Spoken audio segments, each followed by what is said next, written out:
How's it going, everybody? It's KBR Sports, the best sports talk show of your 24-hour day. I'm your host, Brendan Abbin, with my co-host to my right, Kylie Lewis, my co-host to my left, Rashad Pennell is going to join us shortly. It's KBR Sports, man. Like I said, the best sports talk show of your 24-hour day. Coming to you on WODU Studios, the best in college radio.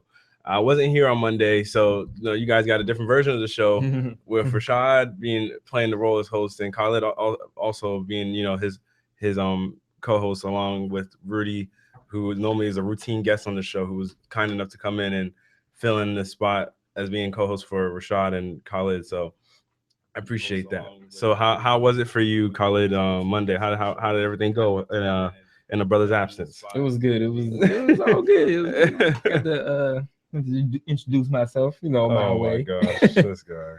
Once since people been missing. Nobody's been missing it. That's nobody has. I feel like they have. Who? Tell me who. Somebody. I know. Somebody. You can't just say somebody. I need a name. I need name recognition here. You can't just say somebody. We ain't get the names right now, but we'll be back at you. No, that's like saying, oh yeah, I got a hater, and then telling me I say who, and you just say someone out there. But look, the thing is, when you got a hater, why would you want to know their name? What you mean? How you want to know what your hater's name is? They're irrelevant. Oh my gosh. So you can thank that person for your success. I'm not gonna thank them. They just hate me. They help motivate you to become so great. You don't believe so? Nah, I just think they hate me. You never need to take a seat. You never heard anybody say you never heard thank you for the haters. Yeah, thank you for the haters. I think my haters. But look, do they know their names? Do the people know the haters' names? It depends on who you're talking about. It depends on who you're talking about, man. Whatever. I'm telling you, I'm pretty sure John Wall knows Colin Cowherd, who always is criticizing him, and he knows him. He probably knows him very well. That's because he criticizes John Wall all the time, and that's probably a routine person that he sees as a hater. So tell you, man, people probably do know they're haters. You'd be surprised, bro. But man, let's get into it, man. Let's get into it. But Eric, ladies and gentlemen, the topics for today. I forgot to tell y'all. You can listen to us. Yeah, y'all Rabble. Can listen to us on Rabble. You can also listen to us on Spreaker and iTunes. Mm-hmm. You can tweet us at our Twitter handle at KBR_sports, and so we can read your tweets out during the show, and also comment during the Rabblecast, so we can read your Rabble comments out loud, and you can chime in and also call in to join in on our debates at 757-683-4405. So you guys, we can hear y'all's perspective on different various topics. And leave comments in the YouTube section as well. Yeah, you can also leave the comments there too. And you also can directly comment to me or post to my Facebook. It's the same thing as my other stuff, Brendan Abbin. My Twitter is KingBA24, but you can comment to me on Facebook and let me know what you guys are thinking. Let me hear y'all's thoughts and opinions on topics, so I can tell them out loud on here on the show. So to get right into it, y'all, the topics are going to be, we're going to talk about John Wall's comments recently talking about he feels like as though he's overlooked and he's a top 3 point guard. But some would say that he might have a point, but we'll talk amongst ourselves to see if John Wall actually is making a valid statement. Then we'll also get into talking about Kyrie Irving and just asking the question, is he the right point guard for the Cavaliers? Because everybody pretty much at this point agrees that Kyrie is a star, but is he the right kind of star for the Cavaliers? Because sometimes the stars don't align in the right way. And then we'll get into talking about Tom Brady's recent contract extension that he signed yesterday that Adam Schefter reported on. And we'll ask the question, will Tom Brady last out through this extension? Because we've seen with older players, the play tends to fall off. So everybody, Father Time's undefeated, but will Tom Brady be the one player that seems to throw a crowbar into Father Time's plans? And then we'll also debate about whether the East and the Western Conference is the better conference in the NBA.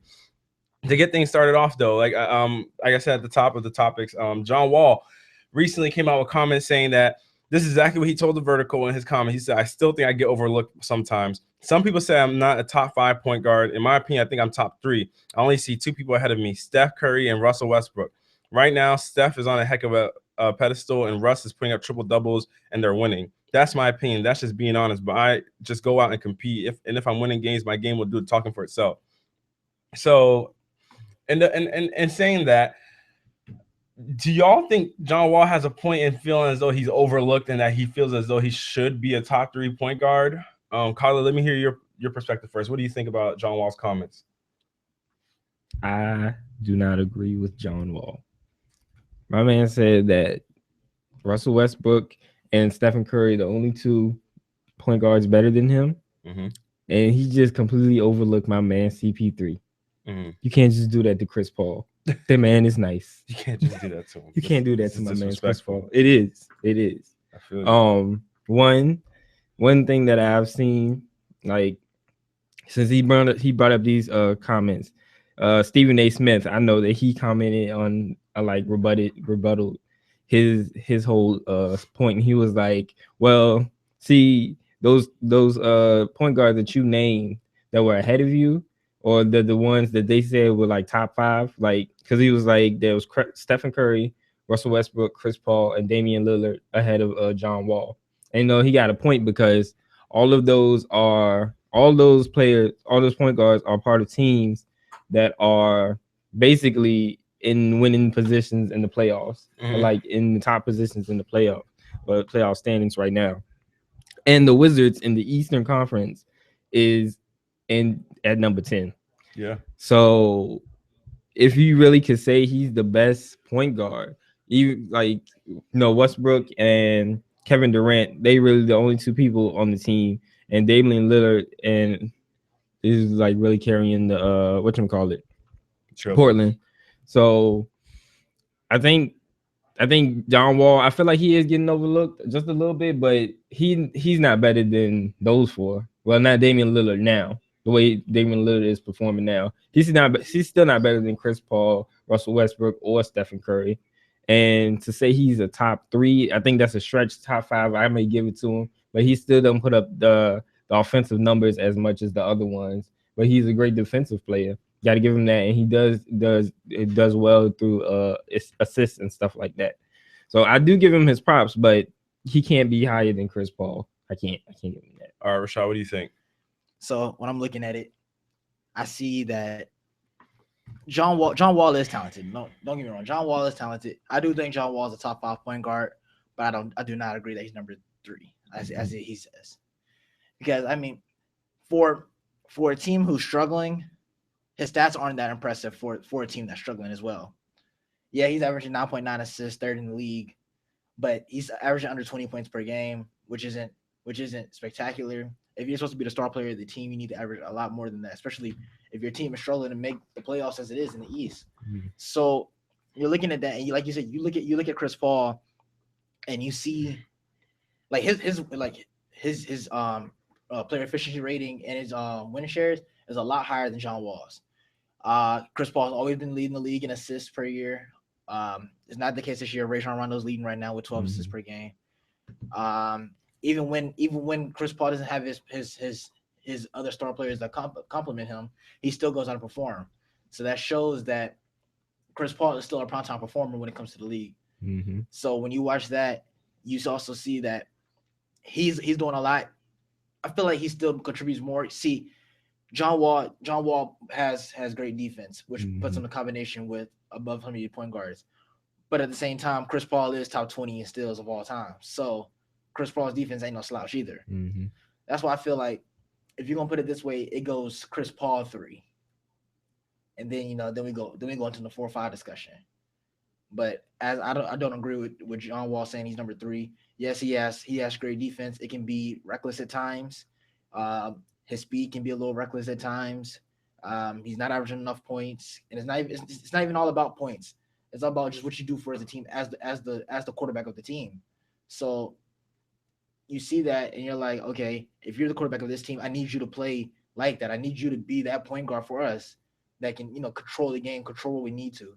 And sometimes I just don't see John Wall doing it. So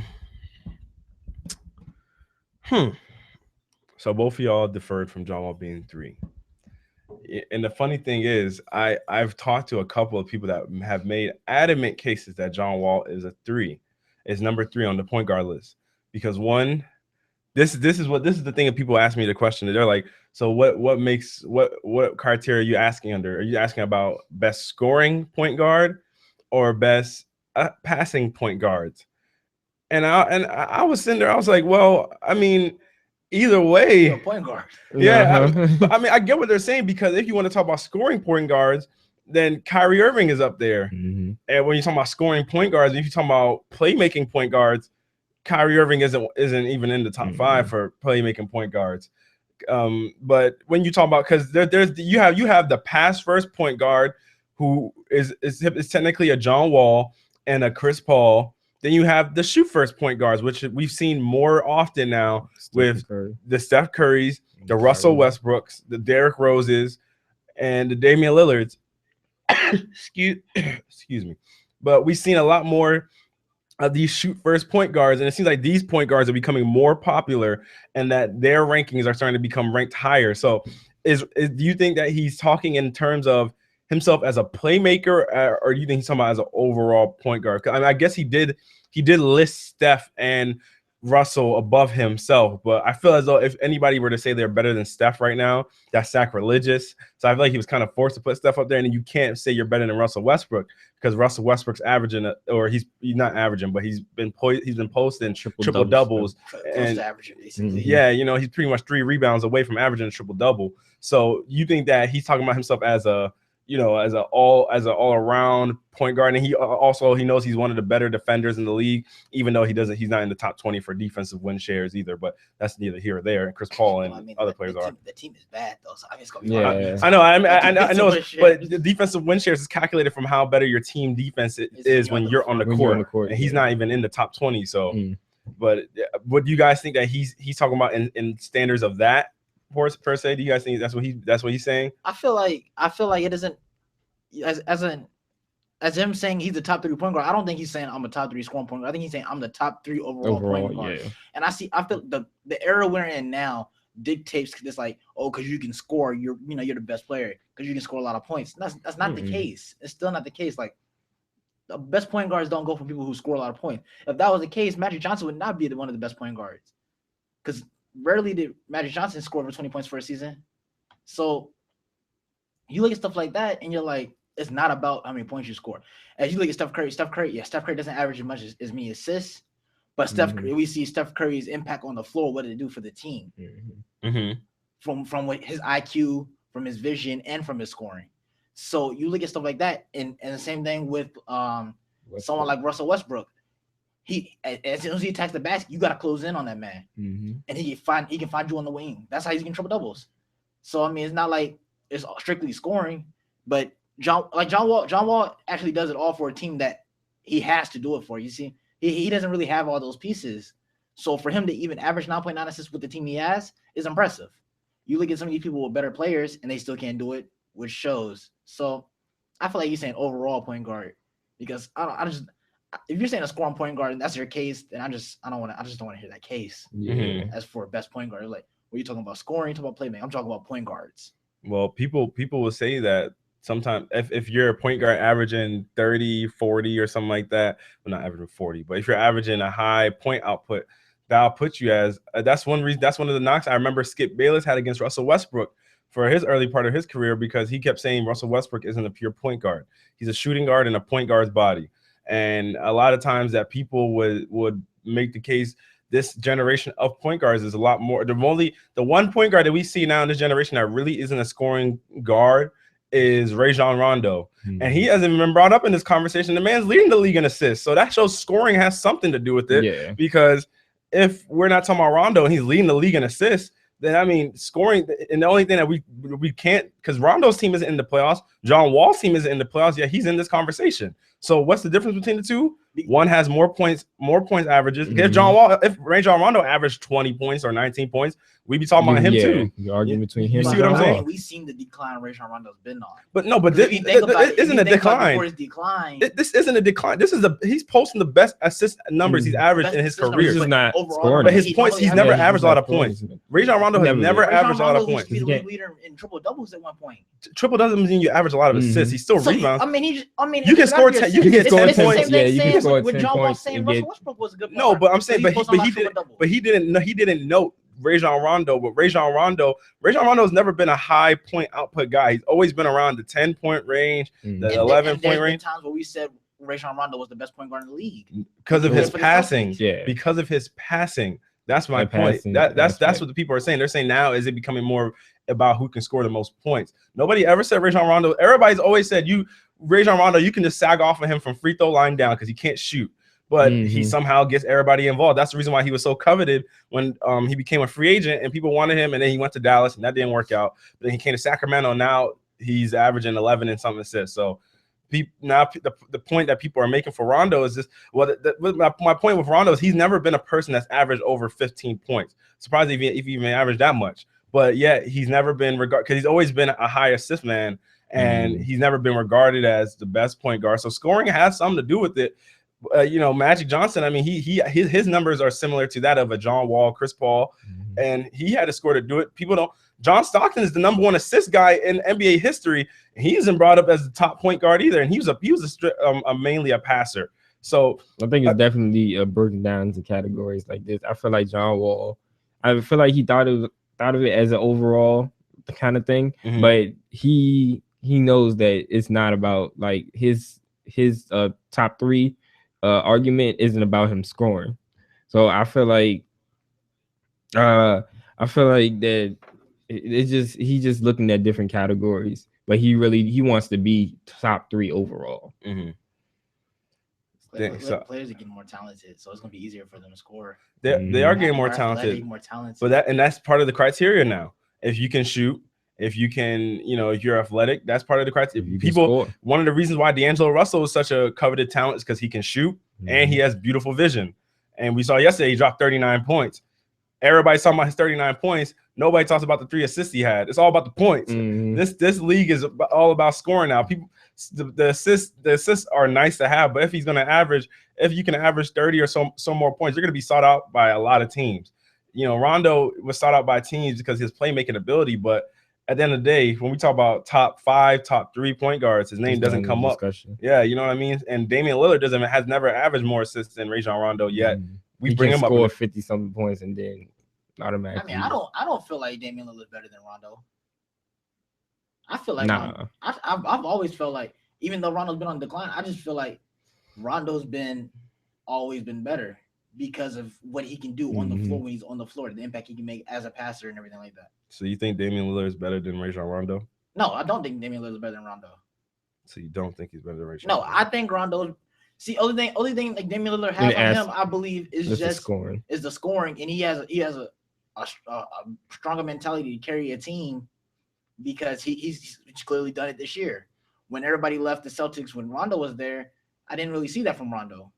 But doesn't that factor into it? Yeah, that's the thing. Into who's the better player? Because that's part of the case against John Wall. That's the thing, because you can have better scoring aspect, and then Rondo has a better assistant aspect, while John Wall has a better defensive aspect. It's kind of like a matchup between, like in NFL when certain teams match up against each other. Where like even the best teams can't beat some of these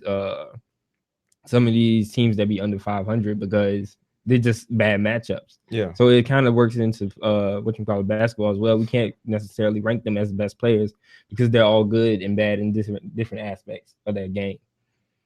So that's definitely difficult to put this in discussion right now with these point guards. It's understandable. I mean, because I feel like everybody has a different criteria. Because if you don't think Damian Lillard is not better than Rajon Rondo, then what? I wonder why you would think Steph Curry is better than a Russell Westbrook or a Chris Paul.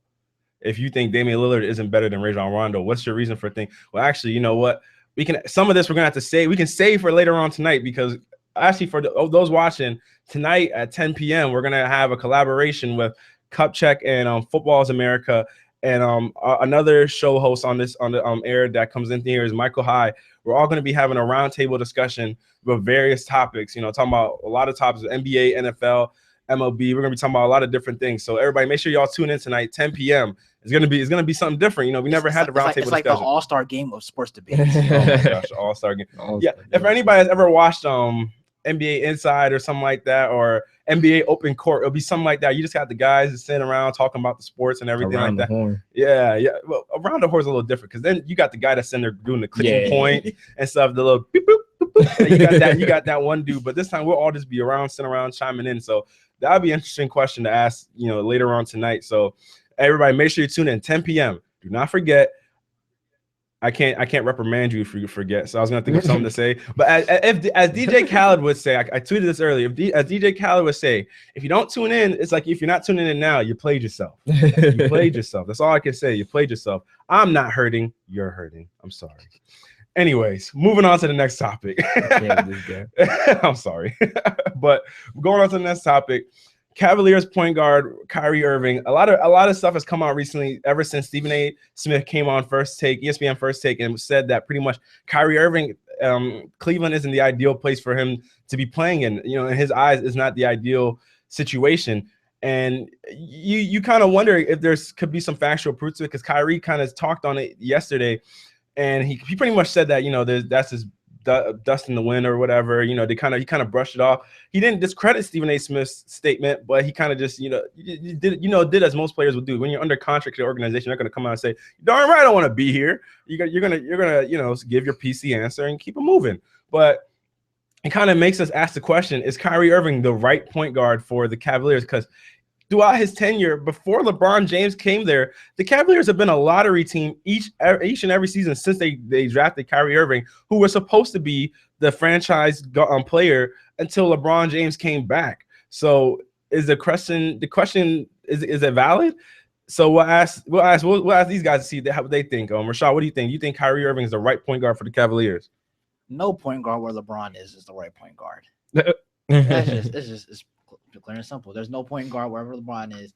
And this is not even because, because like you said, even when LeBron wasn't there, Kyrie was the Cavaliers was a lottery team every year with Kyrie Irving. Kyrie Irving did his thing every year, each and every year. Kyrie Irving had no help those years. Mm-hmm. So now you bring in help, but you bring in somebody like LeBron, who can at times when he feels like he needs to be ball dominant and run the point forward position. No point guards won't work in that. Matthew Dellavedova doesn't fit in there. Mario Chalmers didn't fit in with the Heat because it's just LeBron. I'm not saying LeBron is a negative influence on the point guard position, but I just feel like everywhere you go, it's going to be difficult to find the perfect point guard to fit in a situation where LeBron needs him to, because at times LeBron is going to run that point forward position, and then that point guard position gets put to the side. Kyrie Irving still averages great numbers for what he does, but it's just. Anywhere LeBron is at is just that point guard. Anywhere that point guard I just don't feel like is a good point guard for the system anymore. All right, from the viewers watching, let me give Kyrie's actual stats since I forgot to do that.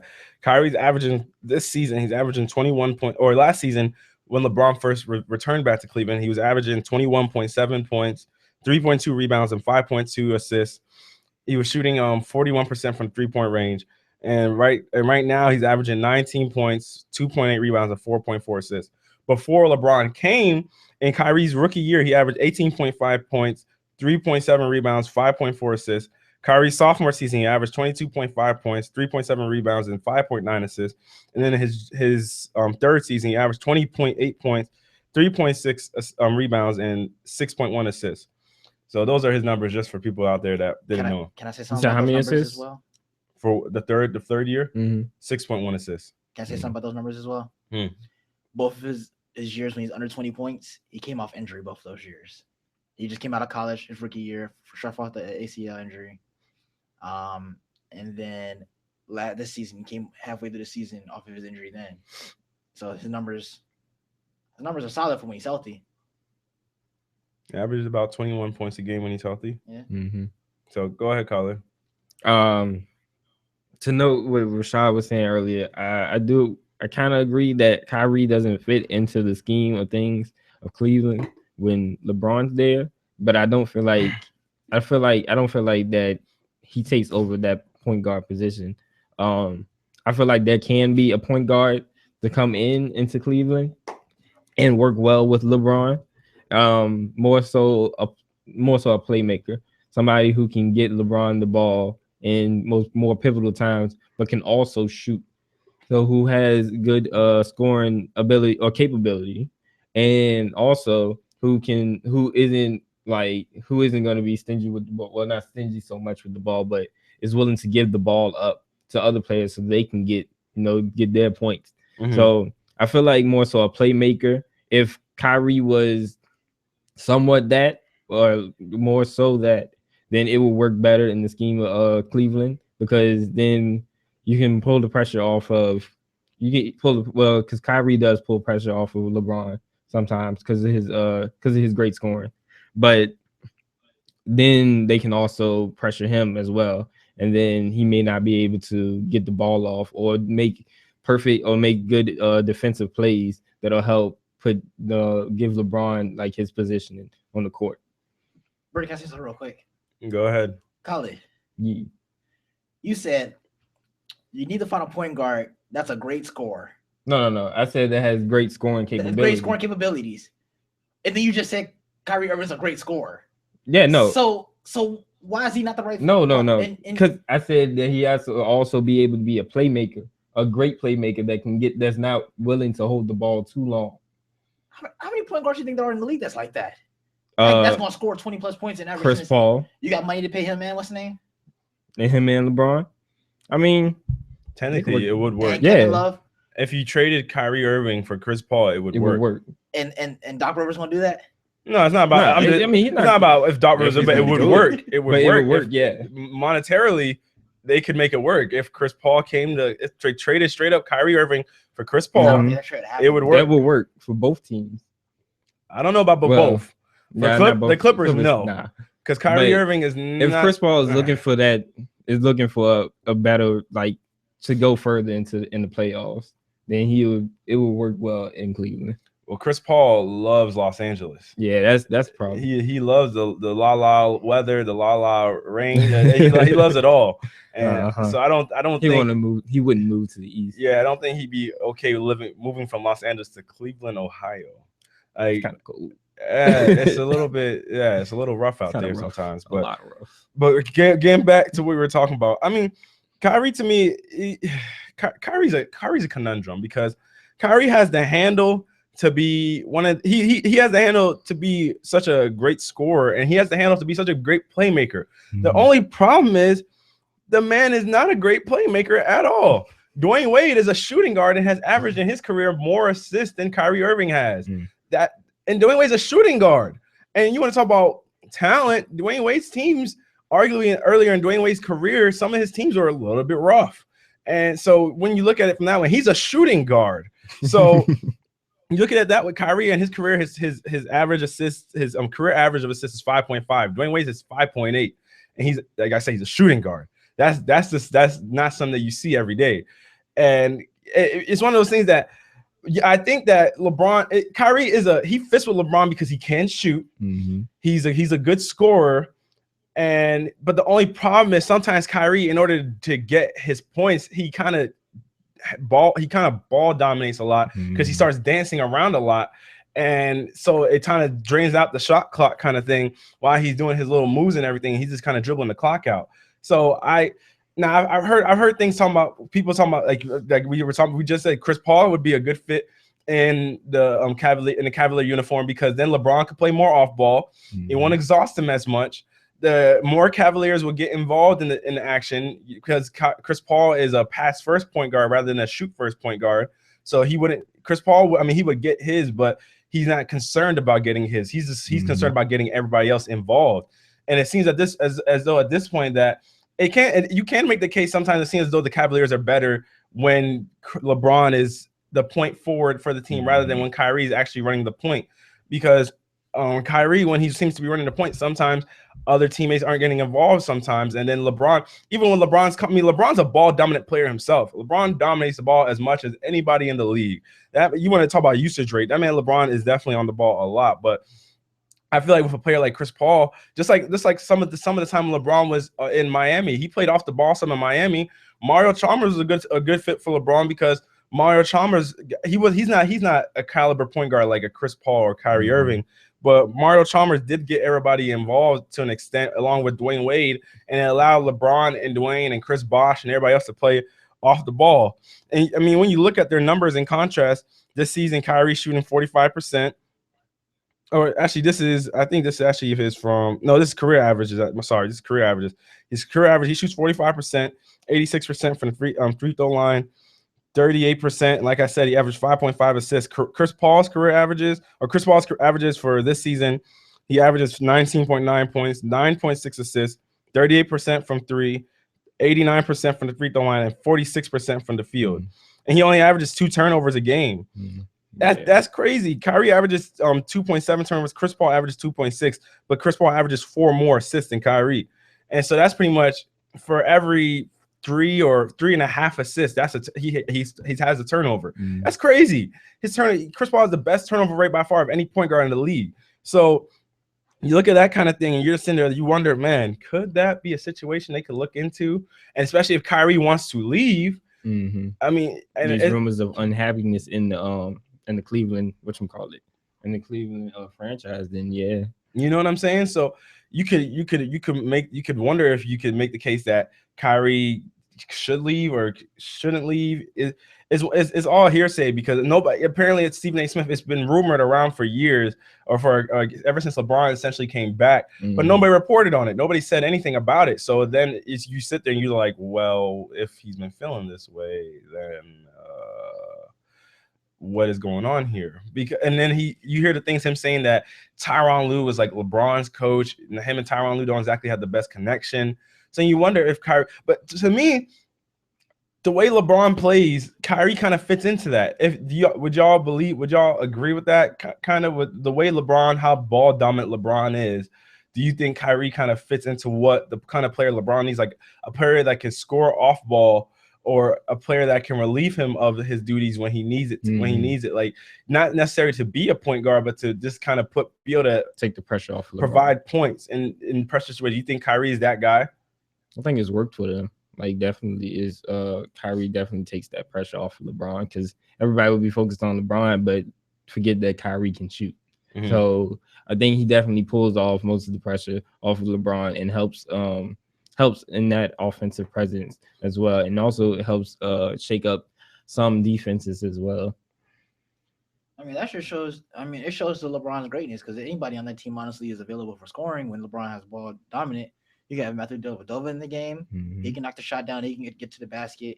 You have J.R. Smith in the game, who's erratic but still can knock down the basket and get to the hole. Kyrie Irving can. Kevin Love, when he stopped being scared like he's been doing lately, I don't know what's good with him. I mean, he's just standing there in the corner looking at the dude. So, I mean, when LeBron's control the ball, that's how you show how much attention he gets. So, is y'all final vote Kyrie, yay or nay? I don't think any point guard is good. None of them. None of them. Not one. Not Kyrie. Even if Chris Paul is there, I still see LeBron. I just don't see. But what is it about LeBron James that you don't think that he can fit for point guard? It's just like his mindset. He feels like he's better suited if he's controlling the ball more than the point guard is. But could you argue that he has never had a point? You could argue the fact that he's never had a point guard with his playmaking ability. Yeah. So why wouldn't he feel as though he's the better point guard option? Because they're still point guards though. They made it to the league for a reason as point guards. But if they're not doing playmaking, no. But I'm saying they did make it to the league as point guards. You're right. Yeah, that's what I'm saying. The thing is, if you're a better point guard option than them, so what makes you think LeBron won't think he's better point guard option than Chris Paul in Cleveland? Because Chris Paul has shown that he's a better playmaker than LeBron, or just as good. Chris Paul has almost every season. Chris Paul over his career has averaged a good amount of assists. And that's the thing. Chris Paul has shown that that's the thing. When you have a body of work show it. Okay, go ahead. No, when you have a body of work and like Chris Paul, I don't think Chris Paul has even averaged, or he's never averaged under 8 assists in his career. And you could say that Chris Paul's had some sketch teams in the past. Yeah. And that's where he made it work. But can you honestly say it's not easier for him to get assists in Los Angeles than it was for New Orleans? No, it is easier because he has better talent. Yeah. A lot of his shots come from oops. A lot of his assists come from alley-oops. That's because of his playmaking ability. That wouldn't happen in Cleveland. Why wouldn't you think so? I mean, nobody's going up and get oops as frequently as Blake Griffin and DeAndre Well, I mean, Jordan of course not as those guys, but you can still get oops with LeBron. But it's not going to be as a significant amount.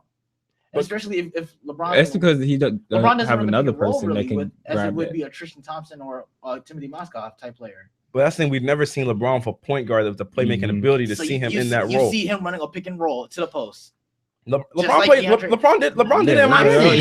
He did it in Miami. As the fact that how DeAndre Jordan and Blake Griffin do it. No, because DeAndre Jordan and Blake Griffin are post players, so of course they're going to be down there. But LeBron can run that role. He did it in Miami. He's shown that he could do it. That many moves coming from Timothy Mozgov and Tristan Thompson. Not as much as those guys. But Chris Paul doesn't need. He doesn't need it. He doesn't need it. You're right. He doesn't need it. I completely understand. I completely agree. He doesn't need it, but a lot of assists do come from that now.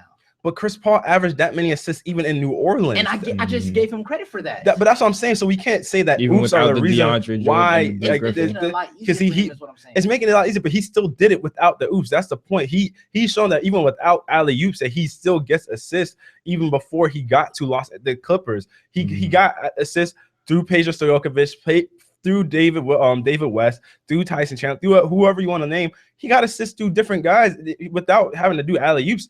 Half time his passes would be little check-offs and dump downs.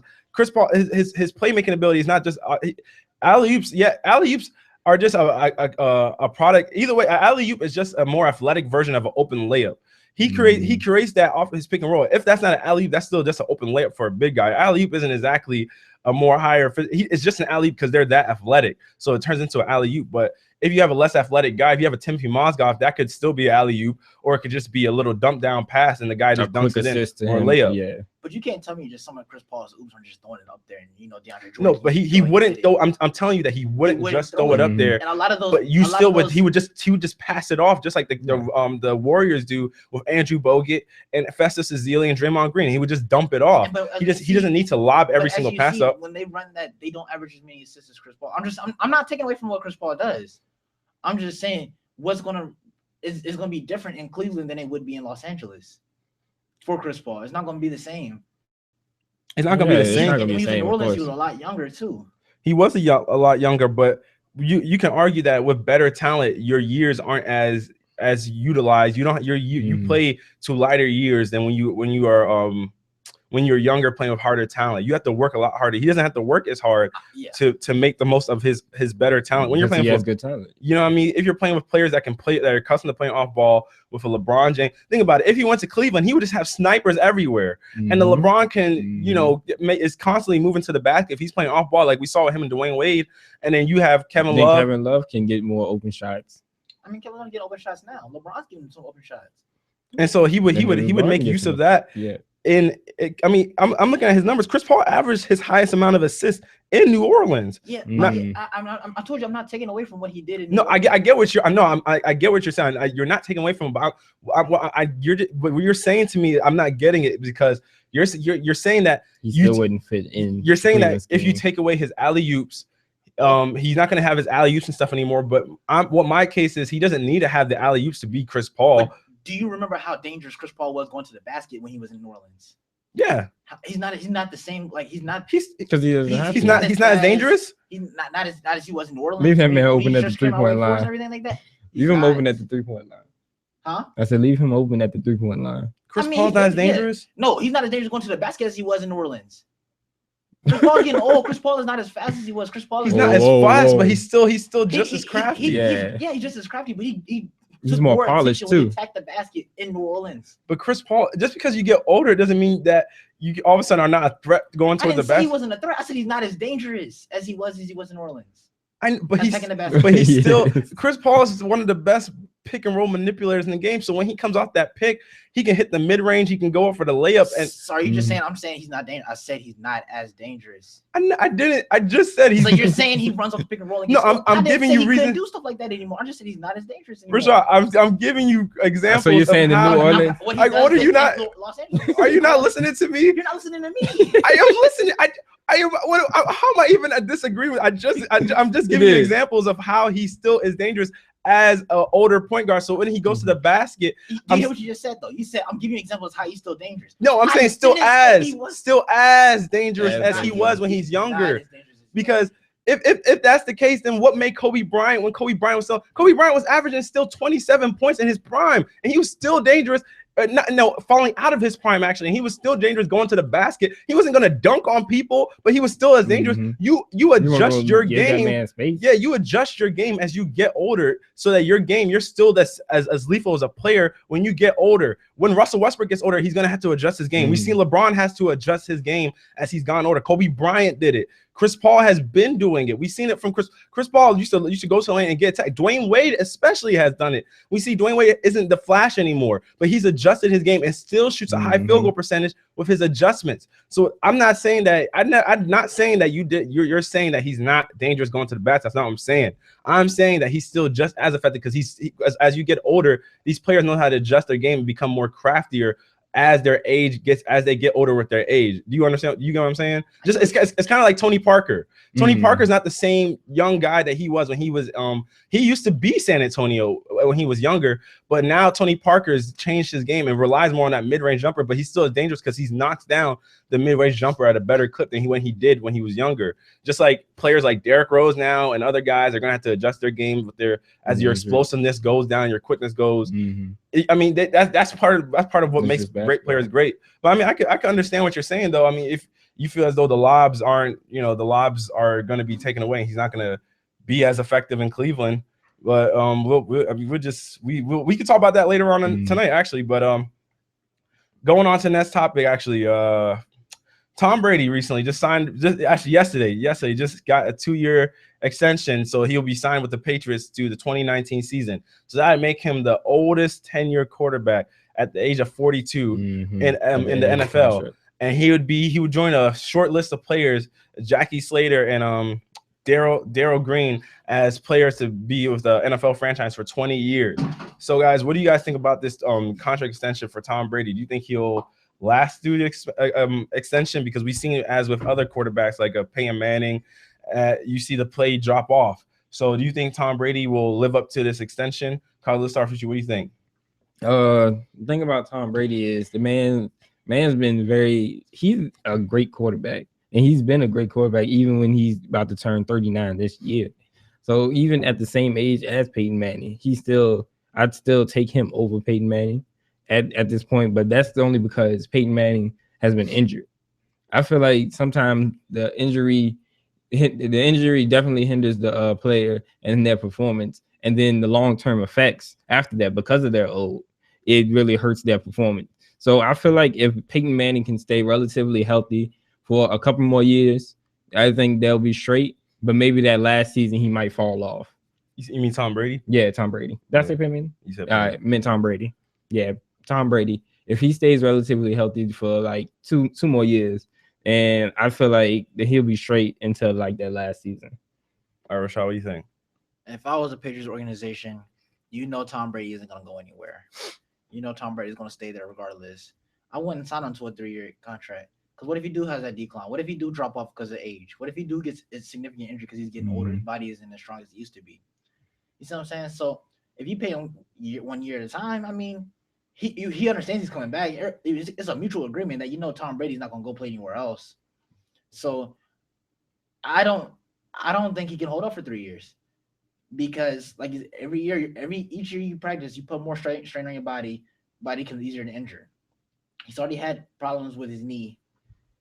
So you see stuff like that, and you're just like, okay, well, what happens if that one big hit comes out of nowhere? You can't guarantee to protect. We already said early in the season that his line wasn't the best, but the system he's in makes him get the ball out quick. What happens that one time he holds the ball a little too long and get hit too hard? It could happen. I mean, it's any quarterback is up to risk. One blindside hit can take you out. So, I think the extension. I understand as the franchise player he is, the extension is well worth it. But I feel like it should have been something like a 1-year contract type thing, constantly going up each year to let him decide if he really wants to play or not. Because he's gonna be able to one to tell how his body's gonna go after each year. Because the older you get, the more your body breaks down. Well, I think most time with these contracts, I mean, but the star players, they're never really entitled to full-fledged finish out their contracts. I mean, a player like Marshawn Lynch or Tom Brady or those guys, if they feel like they want to step away from the game halftime, they can just be like, I'm out, peace, and they don't have to fulfill their contract obligation, especially if they feel as though their body just can't handle the the punishment of the season anymore. But from what it's looked like, Tom Brady has actually improved as time has went on. I mean, last year he had a passer rating in the 90s, and now this year his passer rating is like 107 or so. And you look at it and you're like, what on earth? Like, what? How? It doesn't make sense. And then you look at what happened to his players. He had over 30 something different offensive lineman combination because his linemen got hurt. Mm-hmm. His wide receivers got hurt. His running back got hurt. His defense got hurt. The man still 36 touchdowns to like 7 interceptions. That's unreal. It doesn't make any sense. So Tom Brady seems to be the one guy that's like, Father Time, hey, looky here. This talk we're gonna have is gonna have to wait for a postponed date, because I'm serious about this and this next Super Bowl title. I mean, I intend to get it. He wants another one, that's for sure. And it looked like he might have gotten it if it wasn't for all the injuries that his team had. I mean, he had a chance, not taking any credit away from the Denver Broncos, who showed out in the AFC Championship, getting to Tom Brady knocking him down over 20 times. But you could wonder what the Patriots look like. They hadn't endured so much help, because having that final playoff game in New England rather than Denver, especially with the altitude, is a big difference for a team. And then the Patriots essentially got defeated by Denver when they just had too many injuries to endure in the regular season. And the crazy part about that championship, the AFC Championship game, Tom Brady was coming back at the end. He was, they just barely lost a 2-point conversion away. Like, they were right there. It's honestly astonishing. And here's a funny stat I found, that it says Tom Brady had, for highest TD to interception ratio in a season for quarterbacks age 38 and older, Tom Brady TD to interception ratio is 5.1 to 1. The next best is Brett Favre from 2009 for 4.7 to 1. Then Peyton Manning in 2014, 2.6 to 1. That's wild. 5.1 to 1 for every five touchdowns. You're throwing one interception. That's unreal. Especially Tom Brady doesn't have any AJ Green. He doesn't have Antonio Brown. He doesn't have a Des Bryant. He doesn't have a Martavis Bryant or any of these guys. He has Julian Edelman. He has he does have Rob Gronkowski, best tight end in the game. He has Danny Amendola. But those guys, you would look at those guys, and most people would be like, these guys aren't even like the star receivers. They just work with this quarterback in this system. So you look at what Tom Brady's done, even with offensive line being hurt, it's amazing. So I think he definitely can probably last out these last few years on the contract. I mean, I feel like he signed this extension primarily so they wouldn't take the salary cap hit, because now that he signs the extension, the money from 2016 he would have counted $15 million against the cap. So now that money gets moved into later years, so that allows the Patriots more flexibility to be able to sign their defensive players like Jamie Collins and Dante Hightower and Malcolm Butler that are all due extensions. So that gives them the chance to sign those kind of players. So I definitely feel as though this move was a monetary move for the Patriots and Tom, and then also a move that they feel like Tom Brady can be shored up until 2019. But guys, we're gonna move on to our last topic, and we're gonna talk about the NBA and which conference is actually the best, whether it's the East or the West, because you hear a lot of people saying this year that they feel as though the Eastern Conference is actually better than the Western Conference because of the top teams in the East, or maybe the top teams in the West, or the bottom teams in the East looking better than the bottom teams in the West. So guys, what do y'all think? Rashad, let me hear what you think. Which conference is better, East or West? The West would wax the East in any type of competition in the NBA. That's all I need to say. That's all I need to say. The West is by far way more dominant than the East. If you can even match the teams up. So the number one team in the West versus number one team in the East, West will win. Number two team, West will win. Number three, all right, now 3, 4, and 5 is where he's like, okay, well, maybe something can happen. Maybe something can happen. Hold on maybe something can happen. But I still see a West. Like, yeah. How about 4, 5, and 6? Or 4 and down, because 3 in the West is OKC against the Celtics. But see, that's a complete team. That's something. That's OKC. And that is OKC. But OKC gets in their little mode at the end of the game where they just can't beat anybody type thing at times. And the Celtics are a disciplined team. Now 4, 5, and 6 with our hurt Memphis. Yes, with the hurt Memphis or with a healthy Memphis. I mean, We're still saying, are we saying best right now, saying now. or are we saying best in the West as we'll an say overall? best right now. Grizzlies. I mean, they essentially got this record. That Memphis team, then. They essentially got this record being healthy. Yeah, that's what I'm saying. So, but you take out Marcus Gasol, and then that team's vulnerable against anybody. 76ers might give them a run. They've held up, though. They have held up, but the 76ers give them a run for the money now. Five is Mavericks. Right? Shoot, you want to talk about healthy? Then what about Miami with Chris Bosh being hurt half the time or being hurt? He is hurt, but that's a yes. I mean, one, Chris Paul is probably if not the number one, the number two biggest factor of that team, because Chris Bosh can spread the court out, hit the nice jump shot, hit 3-pointers, and can actually control the ball a little bit, have a nice little vision. So that hurts a lot. So if you matching them up, I think it's against the Mavericks, right? In equal spots. Miami versus the Clippers. The Clippers without Blake Griffin, right? Yeah, as it is right now. The Heat, which is where I'm like, So you.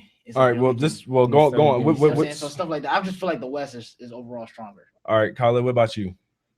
I'd say the West is better, but the East, there's a bigger fight in the East. And the way the East is set up right now, the number 6, 7, and 8 spots for the playoffs are basically they're at the same point. So they got 31 wins, and the Hornets is ahead because they only have 28 losses. But even the Bulls at number 9 have 30 wins, and the Wizards at 10 has 29 wins. So if throughout the week, throughout the game, like the next few games, any of these people can move up, and they can essentially be at that number 5 or number 6 spot. So I definitely think that it's a bigger fight in the East. And you look at the Western Conference, like after basically the Clippers, like all of the teams below is just, and when you get to the playoffs, they're just gonna win. There's gonna be Warriors against the Rockets. That's win for the Warriors. Spurs against Trailblazers. Maybe a good game, but Spurs is gonna beat them. Mavericks and Thunder. Now that's gonna be a good one. I still feel like the Thunder may outlast that 7-game series. And then the Clippers and Grizzlies, with the hurt Grizzlies, I think the Clippers can definitely take it. So the Eastern Conference is looking like a bigger fight right now to see who's going to be at those top spots. But the West is still strong contenders with their top 4. So before you go, Burnett, so why does the East why does that mean the East is strong? Why doesn't that mean the East is weak? No, I said the East have a bigger fight. But I'm saying, because I feel like you're saying they have a bigger fight because that conference is a little more even, a little stronger, kind of, right? Yeah. Yeah, like the teams are basically even each other. So what does that? So how does so you're still saying the West is stronger? Yeah, of course. But you're saying that the East has they have a bigger fight for the playoffs in the East. I get what you're saying. Okay. I get what you're saying. I agree that the West is tougher because if you want to look at it as league-wide records, all the league-wide records are held best in the West. Obviously with Golden State, San Antonio, and whoever, and then the OKC, because right now OKC would be second in the East under Cleveland. That's only because Cleveland has one less loss than them. And then you look at the rest of the records right now. The only team that would be in the playoffs, if you're talking about 8 teams, would be possibly Miami, because they'd be the only team to be ahead. Actually, no, Miami. It'd be Toronto. You look at Toronto, Boston, Miami. Then all the next best records come from the West, and then you go to Atlanta. Atlanta is on par with the. Bless you. Thank you. Atlanta's on par with the records in the Trailblazers. Yeah, and then when you look at the East, their bottom 3 teams all have 31 wins, and then the only team in the West that's below that's in the playoffs is the Rockets. So you look at the fight on the western side, it looks as though, we know the top 4 teams in the West are like the best teams in the whole NBA. Essentially, that's the problem. That's the thing with the West. It's like we look at it, like Khaled said, that the challenge with the East is like you look at it, you're like, maybe Toronto could get a fight for, maybe somebody could give somebody a fight, because you never know what's going to happen in the East, because all of a sudden the Charlotte could upset Boston, Toronto could get upset by Indiana, something like that could happen along those lines, and then teams end up fighting for playoff spots, with Chicago being a game out for a playoff spot and Washington being 2 games out. You never know in the Eastern Conference. People are like neck and neck. And in the West, essentially you pretty much have it solidified. And the West seems to be the home of the stars. The West seems to be the home of the stars, where the East is the home of more of a team ball kind of thing. Because the Western Conference, you have James Harden, you got Steph, Russell, Kevin Durant, all these guys. Where the East is like you have teams like Boston and Atlanta that don't exactly have premier stars, but are pretty much team ball teams that have made their staple on being a team ball team. But that's up to personal opinion. But y'all, that's gonna wrap it up today for today's show. That's KBR Sports, the best sports talk show of your 24-hour day. Come to you on WOD Studios, the best in college radio. Tweet us at our Twitter handle at KBR_sports, and subscribe to our YouTube channel at KBR Sports, and also subscribe to the WODU Studios YouTube channel. It's WODU Live, and listen to us on Spreaker, Rabble TV, and iTunes. You can catch our past podcasts on there, and you can also what am I forgetting? Oh yeah. Don't forget to leave. You can leave your comments on Rabble, and also leave your comments on the shows on YouTube, so we can look at your comments and comment back. You can even tweet us at any time. Yeah, you know what I mean. And don't forget, you can also join in on the debate at 757-683-4405. And that's gonna wrap. And then don't forget the all-star of shows. Yeah, don't forget tonight. The roundtable. Yeah, roundtable event tonight. We're gonna be joining with Cup Check, Football is America, and Michael Hyde show also. And we're gonna have a big sports talk, roundtable kind of thing. We're all gonna get together and just talk about sports. So anybody else tune in, make sure you do. Don't play yourself. Please don't, because playing yourself is not a good look. So make sure y'all tune in. All right, y'all have a great day.